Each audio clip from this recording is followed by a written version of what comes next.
friends, ගොඩක් ආදරෙන් පිළිගන්නවා මගේ යාළුවෝ සියලුම දෙනා මගේ YouTube channel එකට. මම අද ඔයාලට ගෙනාවේ cooking video එකක්. ජපානයේ චීනයේ ප්‍රසිද්ධ කෑමක් වෙන ramen noodles omelette.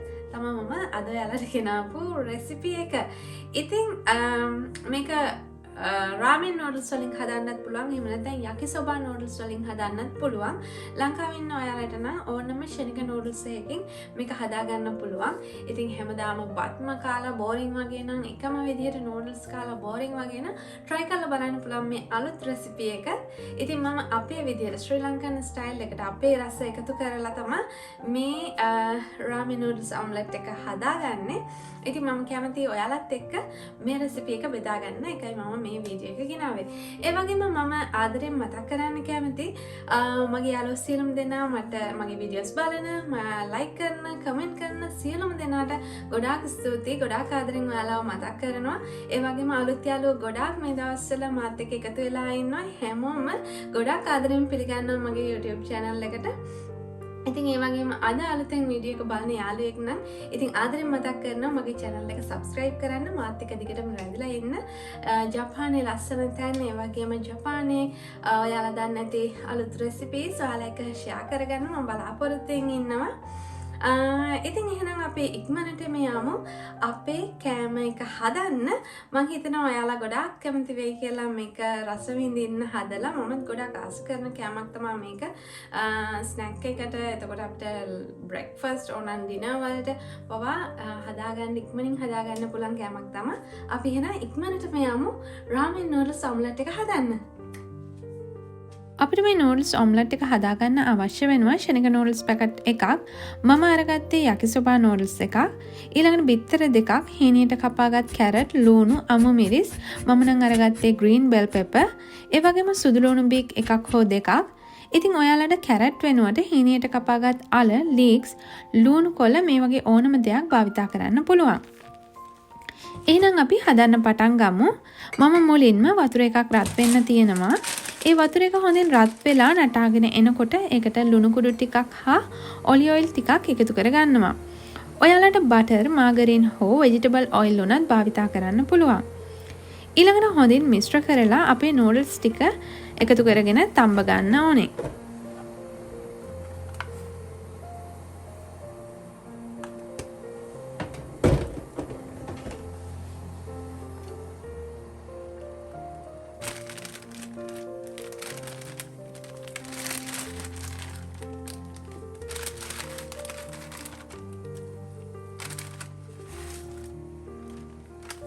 නූඩල්ස් එක ගොඩක් තඹ ගන්න එපා. සාමාන්‍ය ගානට එහාට මෙහාට හරවගෙන තඹ ගන්න ඕනේ.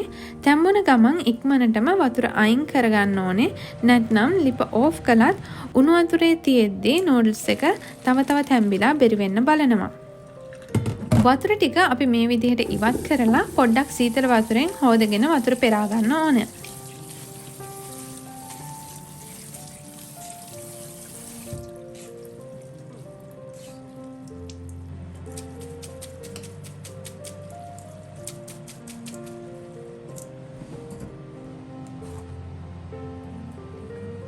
ඊළඟට අපි බිත්තර දෙක මේ විදිහට බෝල් එකකට කඩාගෙන මේකට අපි දාගන්න ඕනේ ලුණු කුඩු, ගම්මිරිස්.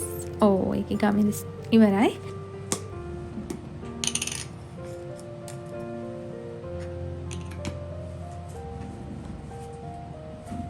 ඊළඟට නූඩල්ස් පැකට් එකේ තියෙන කරි පැකට් එක දාලා ඔක්කොම හොඳින් මිශ්‍ර කරගන්න ඕනේ.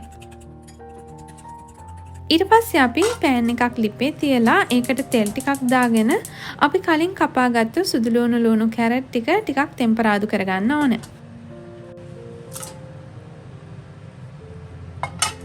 මම හරිම ආසයි සුදු ලුණු රසට. ඒක තෙලේ ටෙම්පරාදු වෙලා රන්වන් පාටට බැදිලා එද්දි එකතු වෙන රස හරිම රසයි. ඒ නිසා තමයි මම මේ ටික ටෙම්පරාදු කරගන්නේ. සුදු ලුණු වලට අකමැති කෙනෙක් ඉන්නවා නම් ඒක යොදා ගන්න අවශ්‍යම නැහැ.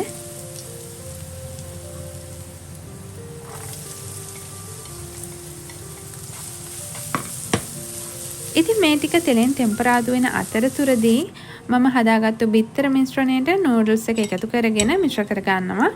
ඉතින් ඔයාලට මේ විදිහට වෙනමම නූඩල්ස් එක තම්බලා අරන් හදන එක අපහසුයි නම් ඔයාලට පුළුවන් ලුණු කැරට් මේ විදිහට ටෙම්පරාදු කරගෙන ඒකටම කරි පැකට් එකක් දාලා උණු වතුර කෝප්පයක් වගේ ඒකට එකතු කරගෙන නූඩල්ස් එක කඩලා මේ වතුර එකටම දාලා තම්බ ගන්න. ඊට පස්සේ ඊට උඩින් හොඳට බිත්තරේ ගහගෙන උඩින් වක් කරලා හදා ගන්න පුළුවන්.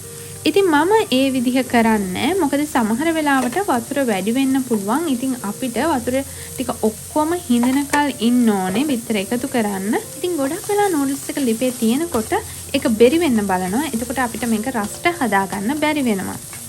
මේ ටික පිළිවෙලින් එකතු කරගත්තෙන් පස්සේ තව මං ලුණු කුඩු හා කෑලි මිරිස් ටිකක් එකතු කර ගන්නවා. ඊට පස්සේ මම මේක බිත්තර මිශ්‍රණයට දාලා හොඳින් හැම තැනම යන විදිහට මිශ්‍ර කර ගන්නවා.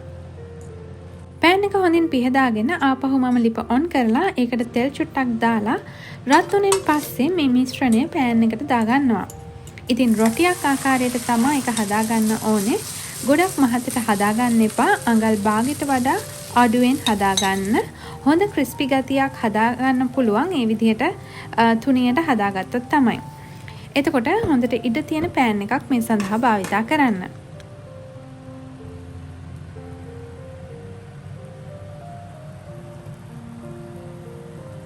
ඊළඟට මම පෑන් ලිඩ් එකෙන් වහලා විනාඩි 2ක් පමණ මද ගින්නෙන් හදා ගන්නවා. ඊළඟට පරිස්සමට හා තව පිඟානක් ආධාරයෙන් අනිත් පැත්තේ හරව ගන්නවා. ඒ පැත්තත් අර විදිහටම විනාඩියක් හෝ 2ක් පමණ බැද ගන්න ඕනේ. ඉතින් ඔයාලට මේක පීට්සා එකක් විදිහට උනත් හදා ගන්න පුළුවන්. මේ විදිහට එහා පැත්ත හැරවෙන් පස්සේ මේක උඩට පීට්සා සෝස් හරි කෙචප් හරි ටොමැටෝ සෝස් හරි ඔයාලා කැමති ඕනම සෝස් එකක් පීට්සා වල ගානවා වගේ රවුමට ගාලා ෆ්‍රයි කරගත්තු සොසේජ් කෑලි ටිකක් හෝ චිකන් ටිකක් එක බෙල් පෙපර් හෝ රවුමට කපාගත්තු ලුණු ටිකක් එකතු කරගෙන ඊට උඩින් මොසරෙල්ලා චීස් ටිකක් දාගෙන ලිඩ් එකෙන් වහලා විනාඩියක් හෝ 2ක් වගේ යට පැත්තත් ෆ්‍රයි වෙනකල් හා උඩ තියෙන චීස් ටික මෙල්ට් වෙනකල් තියලා ඔයාලට මේක පීට්සා එකක් විදිහට හදා ගන්නත් පුළුවන්. ඉතින් පරිස්සමට මේක මම ප්ලේට් එකට දාගන්නවා. අන්තිමට මේක උඩින් පාස්ලි පවුඩර් ටිකක් ඉහා ගන්නවා. ඉතින් මම මේක මගේ බ්‍රෙක්ෆාස්ට් එකට හදාගත්තේ.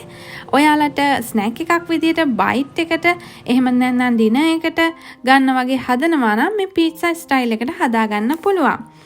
ඔයාලා try කරලා බලන්න. ඇත්තටම එකපාරක් හැදුවොත් ආයෙත් හදාගෙන කන්න තරම් ආස හිතෙන කෑමක්.